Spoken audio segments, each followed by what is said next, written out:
Good morning, காலை வணக்கங்கள். பழைய வீடியோக்கெல்லாம் பார்த்து இந்த ரிஃப்ளெக்ஷனோட இம்பார்ட்டன்ஸ் உங்களுக்கு நிச்சயமாக புரிஞ்சிருக்கும். இந்த ரிஃப்ளெக்ஷனில் அடுத்த ஸ்டெப்புக்கு போவோம். அதாவது நான் ஏற்கனவே சொன்ன மாதிரி தினம் ஒரு முறை அப்படியே ரிஃப்ளெக்ட் பண்ணி பார்க்கறது, இன்னைக்கு என்னெல்லாம் நடந்துச்சு, அதில் எனக்கு ரொம்ப பிடித்தமான விஷயங்கள் என்ன அப்படிங்கிறத பற்றி டெய்லி பேசிஸில் ஒரு ரிஃப்ளெக்ட் பண்ணுறது, தூங்க போகிறதுக்கு முன்னாடி ஒரு ரிஃப்ளெக்ட் பண்ணுறது ஒரு நல்ல செயல். அதுக்கு பிறகு வாரத்துக்கு ஒரு தடவை நேரம் கிடைக்கும் போது ஒரு அமைதியான சூழ்நிலையில் உட்கார்ந்து ஜர்னலிங் யுவர் ரிஃப்ளெக்ஷன். ஜர்னலிங் அப்படின்னா என்னன்னு இப்போ பார்க்க போகிறோம். டெய்லி ரிஃப்ளெக்ஷனை தவிர அட்லீஸ்ட் வாரத்துக்கு ஒரு தடவை deep reflection, finding the right time and place for reflect.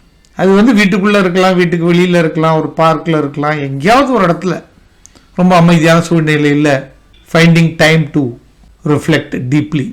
அதில் முக்கியமான விஷயம் discover the power of journaling. நாங்கள்லாம் சிறு வயசில் டைரி வச்சுருப்போம்.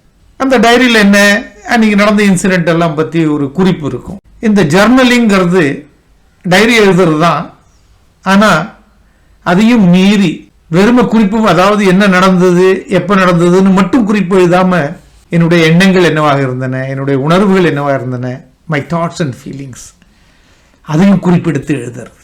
அதை குறிப்பெடுத்து எழுதும்போது முதல்ல ரொம்ப முக்கியமான ஒரு விஷயம் expressing gratitude.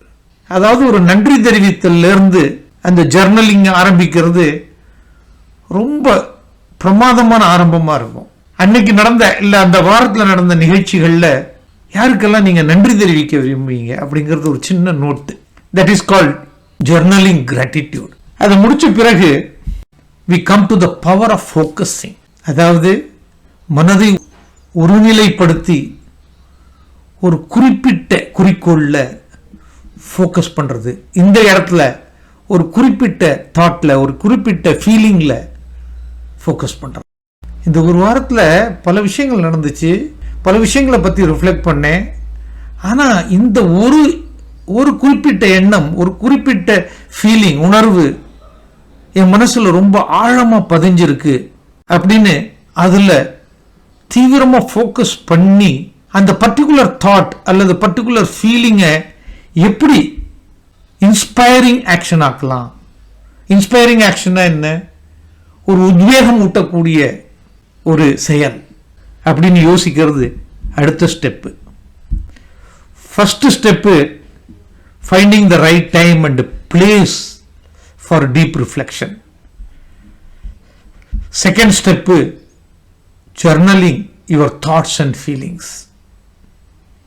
Third step of course இந்த ஜர்னலிங் ஆஃப் தாட்ஸ் அண்ட் ஃபீலிங்ஸில் ஒரு நன்றி தெரிவித்தலோட அந்த ஜர்னலிங்கை ஆரம்பிக்கிறது.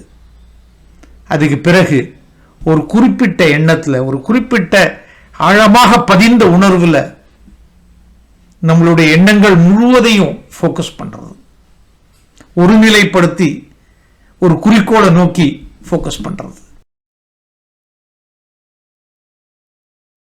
அதுக்கு அடுத்தாப்புல planning for growth. Planning for growth அப்படின்னாக்க ஒன் அட் அ டைம்.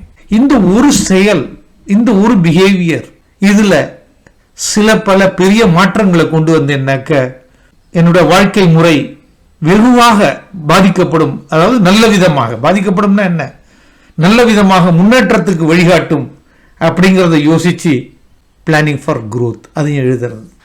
இந்த செயலில் கடைசியா ஷேரிங் யுவர் இன்ஸ்பிரேஷனல் தாட்ஸ், அதாவது உத்வேகம் ஊட்டக்கூடிய இந்த எண்ணங்களையும் உணர்வுகளையும் உங்களுடைய க்ளோஸான ஃப்ரெண்ட்ஸ், வெல்விஷர்ஸ், சில பேருக்கு ஃபாதர் மதர் தான் கிரேட்டஸ்ட் வெல்விஷர், பிரதர் சிஸ்டர் இல்லை ஃப்ரெண்ட்ஸ், அந்த மாதிரி ஒரு வெல்விஷர்கிட்ட அதை ஷேர் பண்ணும்போது ஒரு சைனர்ஜி அப்படின்னு சொல்லக்கூடிய ஒரு ஒருமித்த ஈடுபாட்டுடன் உங்களது முயற்சிகள் வலுப்பெறும்.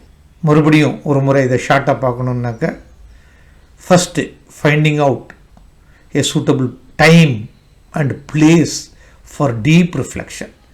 ஒரு வாரத்துக்கு ஒரு தடவையாவது தனிமையில் ஒரு அமைதியான இடத்துல ஒரு டீப் ரிஃப்ளெக்ஷன், பிரதிபலிப்பு.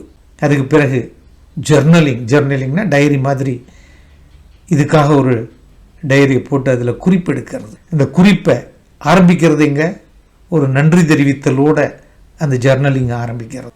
அதுக்கு பிறகு 8-10 எண்ணங்கள், உணர்வுகள், அதில் ஒரு குறிப்பிட்ட எண்ணம் அல்லது குறிப்பிட்ட உணர்வில் ஃபோக்கஸ் பண்ணி இந்த பர்டிகுலர் தாட்டில் நான் ஆக்ஷன் எடுத்தேன்னா என்னுடைய வாழ்க்கை எந்த அளவுக்கு மாறுபடும் அப்படிங்கிறத பற்றி யோசிக்கிறது. அதற்கு பிறகு இன்ஸ்பைரிங் ஆக்ஷன் அப்படின்னா உத்வேகமூட்டக்கூடிய செயல். அந்த செயல் உங்களுடைய வளர்ச்சியை எப்படி பாதுகாக்கும், வளர்ச்சியை தூண்டும் அப்படின்னு பிளான் பண்ணி குரோத்துக்கு உண்டான, வளர்ச்சிக்கு உண்டான ஏற்பாடுகளை செய்வது. கடைசியாக இதை உங்களுடைய நெருங்கிய வெல் விஷர்ஸ்னு சொல்லக்கூடிய உண்மையாக ஆத்மார்த்தமாக நம்மளுடைய நலன்களை பேணுபவர்களிடம் பகிர்ந்து கொள்வது. அப்படி பகிர்ந்துக்கும் போது அவங்களே நமக்கு பெரிய ஊக்கம் கொடுப்பாங்க. அது உங்களுடைய வாழ்க்கையில் பல வெற்றிகளை அடையிறதுக்கு ரொம்பவும் உபயோகமாக இருக்கும். நன்றி.